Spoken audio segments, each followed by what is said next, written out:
So the first thing happened on October 12, and 1941.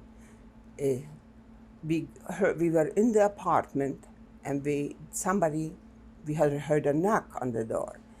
And when my father went to open, 2 Ukrainians, militia, walked in, and they hit him. And I grabbed that Ukrainian, I said, "Don't you dare to hit my father." So he stopped. And they told us all to go out. They took the Mrs. Broderick and her son, they took us out. And when we were walking out, somehow my mother got lost. She wasn't there. But my father was completely lost, like a child. So I stayed with him. So we went down, and they took us to the Ringplatz. That's the center of Stanislawow. And there were thousands and thousands of people. And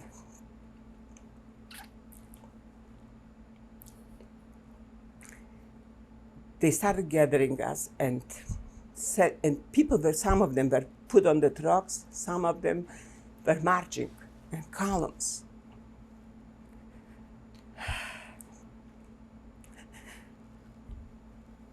And my father's, somehow, the first one went on the truck. When he went on the truck, I jumped on the truck with him. And the truck was supposed to move. And one of the Nazis who stood there told me to get off the truck.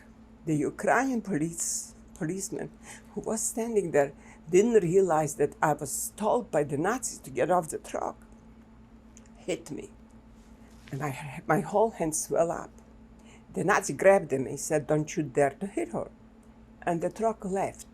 They took away my father. And I was there, and I said to myself, we didn't know what was happening, where they were taking us. So I decided to join a formation that was walking, and I said to myself, maybe I'll meet him, or maybe they drop him off something, because the trucks were coming and returning. So I figured they didn't take them that far away. So I joined the people walking. And when they walked us to the cemetery. And when we got there, I saw friends of mine, I saw some parents of my friends. I didn't see my father, and in one moment I saw my father on the cemetery, and he noticed me.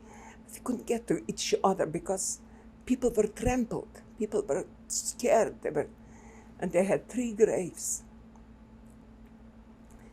And they were just telling people to go into these graves, and they were shooting them. When I didn't see my father anymore, I realized that he's not alive. He didn't know what happened to my mother. I decided, well, it's not worthwhile living. So I joined one of the marchers to go to the grave to be shot. One of the Nazis there, with a cane that had like a rounded cane, grabbed me by the neck and pulled me out. And he said to me in German, "You have time." So I stood on the side and I joined another line. And again, something happened, I don't remember what. I was pulled out from that line. And it was just the day was terrible. It was a dreary day, it was raining, it was cold. And I don't remember, but anyway, it was getting dark. It was October. The day was ending by 4 or 5 o'clock. It was getting towards the dark. And then I said to myself, well, this is the end. I don't want to see any more things happening. So I stood in the line again. I got to that place where we were supposed to take off our coats while we were being shot into the graves.